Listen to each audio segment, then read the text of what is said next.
வணக்கம் மக்களே, நான் தான் உங்கள் டாக்டர் டி. இன்றைக்கி பார்த்தீங்கன்னா ரொம்பவே சூப்பராக போச்சுது.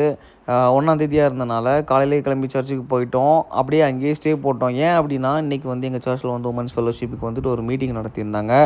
ஸோ பார்த்திங்கன்னா, அங்கே வந்து ஃபுல் பிஸியாகவே இருந்தது. ஸோ எந்த வீடியோவுமே எடுக்க முடியலை. அப்படியே வந்துட்டு டே வந்து ரொம்ப அழகாக என்ஜாய் பண்ணோம். அடுத்தால ஓகே, ரொம்ப அப்படியே இருந்துட்டோமேன்னு சொல்லிட்டு நைட்டு கொஞ்சம் வெளியே போயிட்டு வரலாம் அப்படின்னு சொல்லிட்டு பிளான் பண்ணியிருந்தோம். நானும் மச்சான் ஃபேமிலி மட்டும் தான் வெளியே போயிருந்தோம். ரொம்பவே நல்லா இருந்தது. அப்படியே கன்னியாகுமரியை போய் சுற்றி பார்த்துட்டு வந்தோம். திடீர்னு பார்த்தீங்கன்னா, நம்ம கடையில் வந்துட்டு அஸ்வித் நின்றுட்டு இருந்தான். ஓகே ஃபைன், எப்படியும் கொஞ்சம் உள்ளே போயிட்டு வெளியே வரும்போது கேப் வாங்கலாம் அப்படின்னு சொல்லிட்டு நேராக உள்ளே போயிட்டோம். நம்ம ஒய்ஃப் வந்துட்டு அதில் வந்து பலூன் ஷூட்லாம் பண்ணாங்க.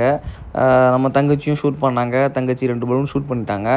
அப்படியே நடந்து வந்துட்டு இருக்கும்போது பார்த்தீங்கன்னா, புதுசாட்டு ஒரு இதை பார்த்தேன். ரொம்ப நாள் கழிச்சு வந்ததுனால இது எப்போ ஓப்பன் பண்ணாங்கன்னு தெரில. ஸோ எனக்கு அது புதுசாக இருந்தது. அந்த ஸ்பாட்டை பார்த்தோம். உள்ளே போய் ஒரு விசிட் போட்டோம். நல்லா இருந்தது. மார்னிங் டைம் வந்து ஒரு நேரம் உள்ளே போய் ஃபோட்டோ ஷூட்டுக்கு போகலாம் அப்படின்னு சொல்லிட்டு பிளான் பண்ணியிருக்கிறோம். ஃபோட்டோ ஷூட்டுக்கு நல்லா இருக்கிறது மாதிரி தான் இருந்தது. அப்படி ஃபோட்டோ ஷூட்டுக்கு போகிறதா இருந்தால் அந்த வீடியோவை நான் கண்டிப்பாக லேட்டராக ஃப்யூச்சரில் வந்து அப்டேட் பண்ணுவேன்.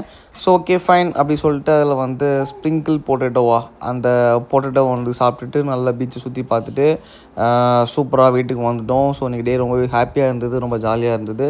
ஸோ நாளைக்கு இன்னொரு வீடியோவில் நான் வந்து உங்களை சந்திக்கிறேன். Bye bye, good night.